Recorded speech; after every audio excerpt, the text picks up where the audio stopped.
வணக்கம். முக்கியமாக டைரக்டர் ஆனந்த் சாருக்கு வணக்கம்.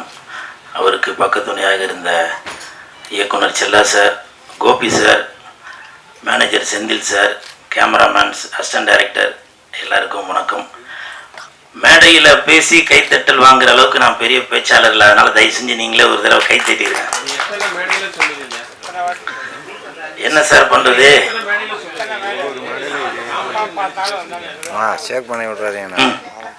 சொல்லுங்க சார். இல்லை, இதுதான் சார் என்னோட ட்ரெண்டு இல்லைங்களா? இதுதான் என்னோட ட்ரெண்டு. இது இப்போ தங்கச்சி நான் வரதுக்கு முன்னாடி சொன்னாங்கல்ல, வெந்து தெரிந்ததுக்கு ஆடு சொல்ல போறீங்களா அப்படின்னு. ஸோ இதுதான் என்னோட ட்ரேட்மார்க்கு. இப்போ நீங்கள் கேட்குறீங்க, வாஸ்தவம் தான். நான் சொல்றதுக்கு எனக்கு தகுதியில் இருந்தாலும் சொல்கிறேன். பாரதி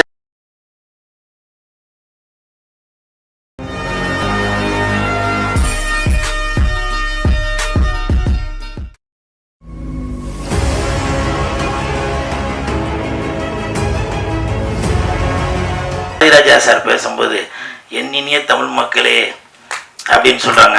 நான் அவ்வளோ பெரிய ஆளாக சொல்லுங்க. நீங்கள் என்ன கேள்வி கேட்டீங்க, நான் என்ன சொல்கிறது? இருந்தாலும் பரவாயில்ல. சட்டு தேங்க்யூ தேங்க்யூ.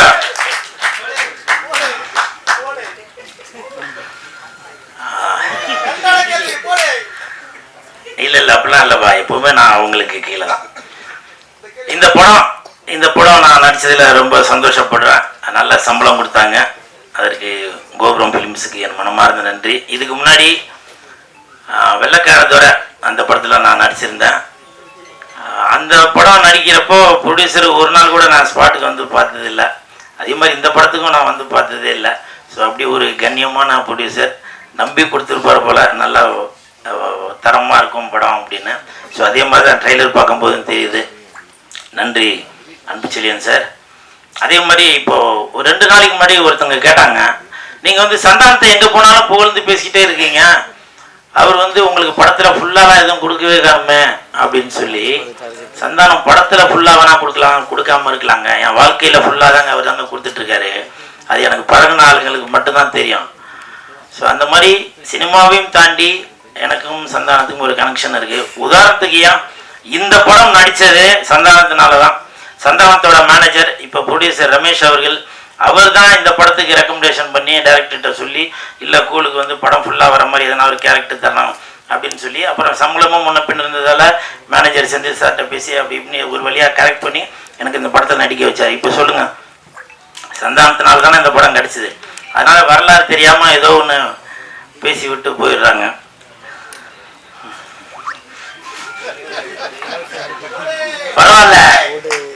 பரவாயில்ல இமான் சார். இப்போ வந்து வெயில் நேரம், வெயிலுக்கு ஏற்ற மாதிரி தான் பாட்டு போட்டுருக்கீங்க. குலுக்கு குலுக்கு குலுக்கு குலுக்கு குலுக்கு குலுக்கு நல்லா குலுக்கு, எனக்கு எனக்கு எனக்கு எனக்கு இலக்கு நல்லா கொட்டி கிடக்கு, குலுக்கு குலுக்கு குலுக்கு குலுக்கு நல்லா குலுக்கு. நடுவுலையும் போட்டிருந்தாரு வாங்கி குலுக்கு அப்படின்னு. இமான் சார், உங்களுக்கு என் மனமார்ந்த நன்றி. எதுக்கு நன்றி சொன்னாக்கா, இந்த பாட்டுக்காக இல்லை, மாயோனே அந்த பாட்டுக்கு சந்தானம் சார் அழகா இருக்காரா, இல்ல அந்த ஹீரோயின் அழகா இருக்காங்களா, இல்ல அந்த 2 பேரும் அழகா இருக்கிறதுக்கு நீங்க போட்ட பாட்டு தான் காரணமா அப்படின்றது தெரியல. சந்தானம் சாருக்கும் இது வந்து அந்த மாதிரி ஒரு மெலோடி, அவருக்கும் ஒரு புதுசாக தான் இருக்கும். காஸ்டியூம்லாம் பிளாக்ல ரெட்டில் நல்லா சூப்பராக இருந்துச்சு. அதுக்கு பாட்டு போட்டு கொடுத்த என் நண்பனுக்கு என் மனமார்ந்த நன்றி இமான் சார். காரணம் என்னன்னா, இங்கே நீங்கள் தான் கிங்கு. ஸோ இந்த ஹோல் டீமுக்கும் என் மனமார்ந்த வாழ்த்துக்கள். அப்புறம் இன்னொரு விஷயம், இப்போ நான் சமீபத்தில் ப்ரொமோஷன் பண்ணுறதெல்லாம் கொஞ்சம் குறைச்சிட்டேன். காரணம் என்னன்னாக்கா, நிறைய பேர் சொன்னாங்க நீங்கள் தேட்டருக்கே வராதிங்க, நீங்கள் நடிக்கிறதில் கான்சென்ட்ரேட் பண்ணுங்கள். நடிக்கலை நானாங்க வேணான்றான். ஒரு இயக்குனரும் ஒரு தயாரிப்பாளரும் மக்கள் தேட்டருக்கு வரணும் அப்படின்றதுக்காக தான் ப்ரொமோஷன் பண்ணிட்டு இருக்காங்க. இப்போ இந்த ப்ரொமோஷன் எதுக்கு பண்ணுறாங்க, படத்தை வந்து எல்லாரும் தேட்டருக்கு வந்து பார்க்கணும் அப்படின்னு சொல்லி தான் ப்ரொமோஷன் பண்ணுறது. சமீபத்தில் போன வாரம் டைரக்டர் ஹரி சார் கூட, எவ்வளோ பெரிய இயக்குனர் அவர், ப்ரொமோஷன் வேணும் அப்படின்றதுக்காக கடைக்கடையாக தெருவாக போய் ப்ரொமோஷன் பண்ணிட்டு இருக்காரு. அந்த வேலையை தான் நான் பார்த்துட்டு இருக்கேன். ஆனால் தேட்டருக்கு வராதேன்னு சொல்லி அது ஒரு கூட்டம் அது ஒரு இது பண்ணிட்டு இருக்காங்க. ஏன், நான் சினிமாவை லவ் பண்ணுறதால தான் சினிமாக்கு சப்போர்ட் பண்றதால தான் நான் ஏதோ ஒரு ரூட்ல போய் மக்களை வந்து உள்ள கவர் பண்ணணும் அப்படின்ற ஒரு எண்ணத்துல தான் நான் அந்த வேலை பார்த்துட்டு இருக்கேன். அதுக்கு சில தடங்கள் இருந்தாலும் பரவாயில்ல. இப்பவும் சொல்றேன், நீங்க என்னதான் சொன்னாலும் சரி, நான் வளர்ந்துகிட்டே தான் இருப்பேன். வர 11ஆம் தேதி சிங்கப்பூருக்கு போறேன் ப்ரமோஷனுக்கு. புரியுதுங்களா? தட்டு, இது என்னுடைய வளர்ச்சி. இது புரியுதுங்களா? நீங்க என்னதான் என்ன தட்டி இது பண்ணாலும் வர 11ஆம் தேதி சிங்கப்பூர்ல உள்ள படத்துக்கு நான் இங்க இருந்து அவங்களே என்ன ஃபிளைட் போட்டு கூட்டிட்டு போய் நான் அங்க போய் ப்ரமோஷனுக்கு போறேன். சோ அதனால யாரோட வளர்ச்சியும் யாரும் தடுக்கவே முடியாது. ஆண்டவன் தடுக்கிறத யாராலையும் கொடுக்க முடியாது. அன்பு சார் கொடுக்கறதை யாராலையும் தடுக்கவே முடியாது. அன்பு சார், இந்த படத்துக்கு உங்கள்கிட்ட நான் எதையுமே எதிர்பார்க்காம என் நண்பனுக்காக, கோபுரம் பிலிம்ஸ்க்காக நான் ப்ரமோஷன் பண்றேன் சார்.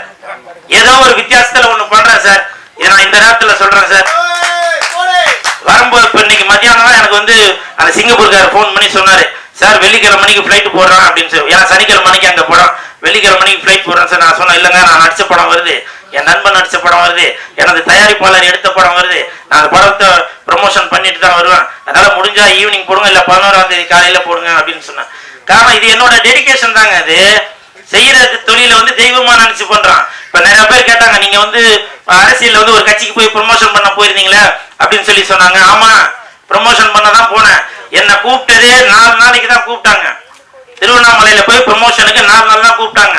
நான் அங்க பண்ணின வேலையை பார்த்து, என்னோட டெடிகேஷனை பார்த்து அந்த அந்த வேட்பாளர் சொன்னாரு, தம்பி நீங்க போகாதீங்க, எனக்கு எலெக்ஷன் முடிகிற வரைக்கும் நீங்க இங்கே கூட இருங்க அப்படின்னாரு. அதுக்கு காரணம் உண்மை, உழைப்பு, நேர்மை தான். நம்ம அந்த இடத்துல போயிட்டு சும்மா நேரத்துக்கு ஊழ கும்பிடு போடாம, அவங்க என்ன, நான் வந்து அந்த கட்சியை சேர்ந்தவன் இல்ல இல்லையா, இருந்தாலும் என்ன நம்பி ஒரு ஒரு தொழிலை கொடுக்கும் போது அதுக்கு நான் நேர்மையா இருக்கணும், உண்மையா இருக்கணும் இல்லையா. அதனால அவங்க என்னுடைய டெடிகேஷனை பார்த்து நீங்க இருங்க தம்பி அப்படின்னு சொன்னாங்க. நான் எதுக்காக சொல்றேன்னாக்க, நான் செய்யற வேலையை நான் வந்து ரொம்ப ஆத்மாத்மா செய்யறேங்க. அதுதான் நீங்க என்ன தட்டணும் அப்படின்னு நினைச்சீங்கன்னா அதை பத்தி எதுவும் இல்லை. நான் வந்து தண்ணி உள்ள போட்ட பந்து மாதிரி நீங்க இங்க அடிச்சீங்கன்னா நான் அந்த பக்கம் வெளியில வரேன். புரியுதுங்களா? எனிவே இந்த படம் இங்க நான் தான் கிங்கு, மிகப்பெரிய வெற்றி அடையும் கண்டிப்பாக. ஏன்னா இது வந்து ஒரு கருத்து சொல்றது, குருத்து சொல்றது அப்படிலாம் நல்லா ஜாலியா இந்த சம்மருக்கு வரலாம்.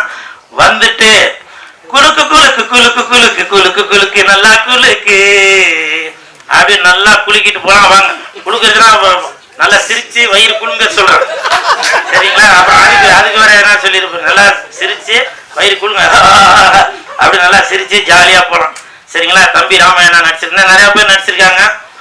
அனைவருக்கும் என் மனமார்ந்த நன்றிகள், வாழ்த்துக்கள். PRO நிக்கில் முருகன் சாருக்கும் என் மனமார்ந்த நன்றிகளையும் வாழ்த்துக்களையும் தெரிவித்துக் கொள்கிறேன். இல்லப்பா, போதும்பா, போதும், நன்றி. ஒரு கலைஞனா நீங்க தான் அப்படி இப்படி தட்டி கொடுத்தாதாங்க அப்படி வளருது இல்லையா?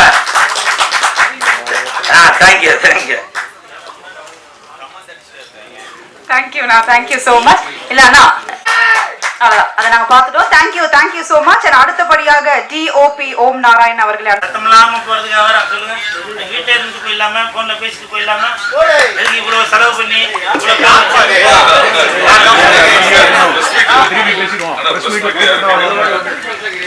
எல்லோருக்கும்